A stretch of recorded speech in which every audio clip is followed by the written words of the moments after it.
Welcome student. आज हम अपनी इंटरनेशनल रिलेशनशिप पॉलिटिकल साइंस का दूसरा चैप्टर नाटो उसको कवर करेंगे। इससे पहले वाले चैप्टर जो यूएन था, यूएनओ यूनाइटेड नेशन ऑर्गेनाइजेशन, इससे पहले वाला वो लेक्चर है, आप उसे देख लीजिए। उसके बाद में ये देखिए, एक्चुअल में यूएन के फॉर्मेशन के बाद इसकी नीड लगने लगी। नाटो है क्या? ये एक अलायंस है। नाटो एक अलायंस है। कैसा अलायंस है? ये एक मिलिट्री अलायंस है। मिलिट्री अलायंस है। 30 कंट्री की मिलिट्री इसमें शामिल होती है। ये नाटो का लोगो और ये उनका फ्लैग, ठीक है। अब आइए, नाटो में कौन कौन सी कंट्री है? 30 कंट्री है। देखिए एक बार उसकी मैं आपको लिस्ट बता देता हूँ। आप चाहो तो इसका स्क्रीनशॉट ले सकते हो। कौन सी कंट्री किस टाइम पीरियड में आई हुई है, ये उसके बारे में है। अब उसको मैप पर समझते हैं हम। ये जो ब्लू कलर है जितनी भी, ये नाटो कंट्रीज है और ये है रशिया। एक्चुअल में नाटो को बनाने का मेन रीज़न था कि वर्ल्ड वॉर सेकंड जब हुई थी, उसके बाद सबसे पावरफुल कौन, ये क्वेश्चन आया था। आपको वर्ल्ड वॉर की थोड़ी सी हिस्ट्री में बता दूं। वर्ल्ड वॉर सेकंड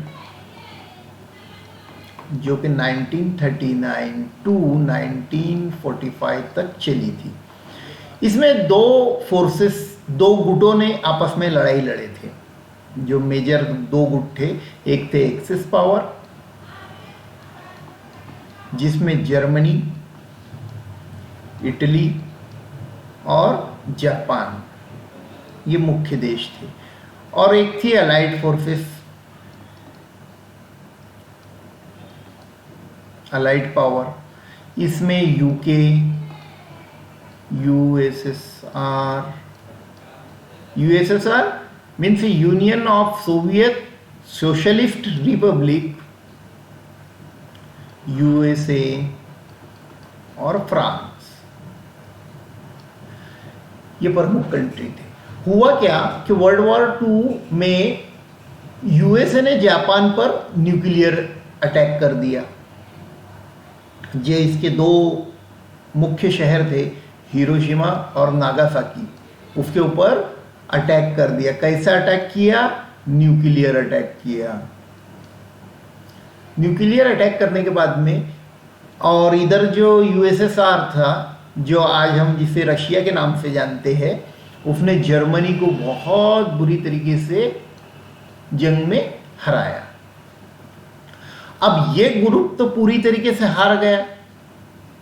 जो दुनिया में दो ग्रुप बने हुए थे, दो ग्रुपों में वॉर हो रही थी, तो ये तो पूरी तरीके से हार गया, जिसमें जर्मनी, इटली, जापान वाला ग्रुप जो था वो हार गया। लेकिन यूके, यूएसएसआर और यूएसए, फ्रांस वाला ग्रुप जीत गया। लेकिन फिर उसके बाद में अब ये तो खत्म हो गए, इनमें से कौन सुपर पावर है, ये जंग शुरू हो गई सेकंड वर्ल्ड वॉर के बाद में। देखिए पहले साथ में थे, साथ में मिलकर इनको हराया, लेकिन उसके बाद में इनमें से कौन सुपर पावर है, उसकी जंग शुरू हो गई। अब यूएसए कहने लगा कि मैं सुपर पावर हूं, और यूएसएसआर कहने लगा कि मैं सुपर पावर हूं। अब इस तरीके से हुआ ये कि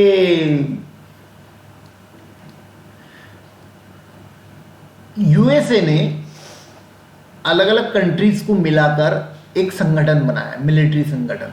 यूएन की भी स्थापना हुई इसके बाद में, वर्ल्ड वॉर सेकंड के बाद में। क्यों हुई? कि थर्ड वर्ल्ड वॉर ना हो। लेकिन यूएसए ने एक संगठन बनाया मिलिट्री पावर का, जो अलग अलग कंट्री, इसके ओरिजिनल मेंबर 12 थे। तो अगर इसलिए बनाया गया था ये संगठन कि अगर एक भी कंट्री पर कोई अटैक करता है यूएसएसआर की तरफ से तो हम सब के सब एक साथ में रिटेलिएट करेंगे और उसका जवाब देंगे। इसी को आगे वाली स्लाइड में बताया जाए। देखिए एक चीज़ अभी करंट अफेयर के ताल्लुक से चल रहा है कि यूक्रेन वॉर शुरू है।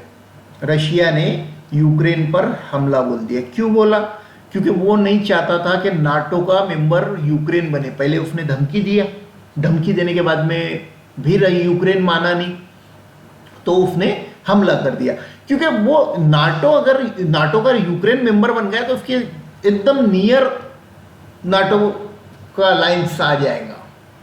ये देखिए यहाँ तक के सब आ जाएंगे वो, और वो नहीं चाहता है कि ऐसा हो। अभी स्वीडन और फिनलैंड ये दो कंट्रीज भी नाटो की मेंबरशिप के लिए इच्छुक है, लेकिन रशिया ने इनको भी वार्निंग दे चुका है कि अगर आप नाटो के मेंबर बनते हैं तो तुम पर भी हमला किया जाएगा। देखिए कितनी बॉर्डर शेयर करता है, कितनी ज़्यादा बॉर्डर शेयर करता है फिनलैंड रशिया से।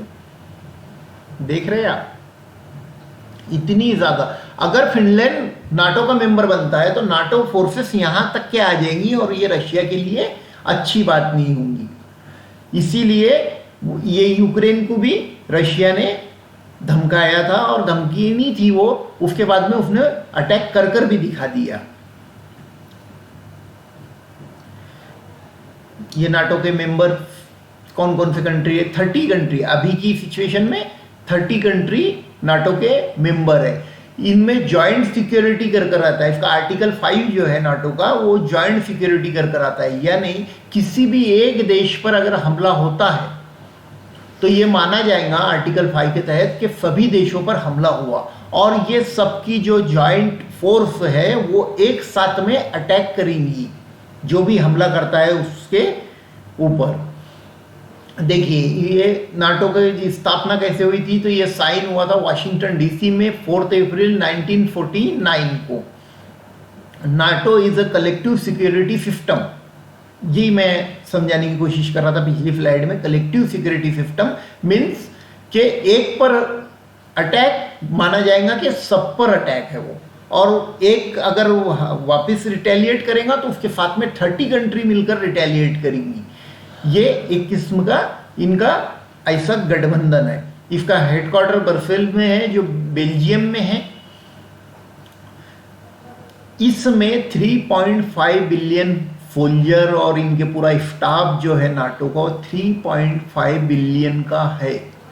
इतनी बड़ी फोर्स, इतनी मेजर फोर्स एक साथ में किसी पर हमला कर दे तो आप ही समझ सकते हैं कि उसका क्या अंजाम होगा। इसीलिए रशिया नाटो से दूर रहना चाहता है। नाटो के फाउंडिंग मेंबर 12 थे, ये मैं आपको बता चुका हूं। अब इसका स्ट्रक्चर कैसा है? जाहिर सी बात है इतना बड़ा संगठन है तो उसका स्ट्रक्चर भी रखना पड़ेगा। तो इसमें एनएसए करके इसकी काउंसिल है जो इसके अंदर पूरे डिसीजन पावर इन्हीं के चलते हैं। यानी ये काउंसिल इसकी डिसीजन मेकिंग बॉडी है। अब इसका मिलिट्री स्ट्रक्चर कैसा है? जो सभी स्टेट के चीफ डिफेंस स्टाफ है वो इसके मिलिट्री कमेटी के अंदर आते हैं। अलाइन एसीओ है ना, ये पूरे वर्ल्ड वाइड ऑपरेशन को अंजाम देते हैं। एसीटी इनका काम है ट्रांसफॉर्मेशन और ट्रेनिंग को देना। तो ये नाटो के ताल्लुक से नाटो का जो मेन उद्देश्य था वो यूएसएसआर को, उसकी पावर को कम करना और उसका खात्मा करना। इसीलिए अमेरिका ने जब कोल्ड वॉर जब हुई तो उसमें अमेरिका ने जो भी ऑपरेशन किया अपने, तो यूएसएसआर के कितने टुकड़े किए गए? 15 रिपब्लिक वहां से निकले। यानी इस कंट्री को उसने पूरी तरीके से खत्म करने की कोशिश करा। और ये 15 में से जो सबसे बड़ा कंट्री जो आप रशिया के आजू बाजू देखते हैं तो इसमें से रशिया निकल कर आया। और ये कोल्ड वॉर जो थी इसी को रोकने के लिए, और इसको उनको ऐसा लगता था कि भाई ये कभी भी वॉर में चेंज हो जाएंगी, इसीलिए नाटो का वजूद में आया नाटो। नाटो सिर्फ एक मिलिट्री संगठन है जिसका एक ही काम है कि रशिया को रोकना। ये पहले था, लेकिन जब कोल्ड वॉर खत्म हुआ तो उसके बाद में नाटो ने बहुत सारी जगह पर ऑपरेशन किया, जैसे कि हम देखते हैं कि अफगानिस्तान, इराक है ना, वहां पर भी ऑपरेशन करा, और ये पूरी दुनिया में ऑपरेशन करते हैं। नाटो की फोर्सेस पूरी दुनिया में ऑपरेशन करते हैं। अभी इनका हाल ही में अफगानिस्तान में ऑपरेशन चला जो बहुत सालों तक के चलता रहा। इराक में इन्होंने रिवॉल्यूशन करवाए, और भी बहुत सारे इनके हैं। तो अब यूएसएसआर लेकिन नाटो से हमेशा परहेज करता है, और वो उसको कभी भी नहीं चाहेगा कि वो अपने दरवाजे पर आ जाए। तो ये सिलेबस में है बहुत सारे कोर्सेज के, बहुत इंपॉर्टेंट टॉपिक है। नेक्स्ट वीडियो बहुत जल्द हमारा इससे आगे वाली सीरीज को हम कंप्लीट करेंगे। Thank you.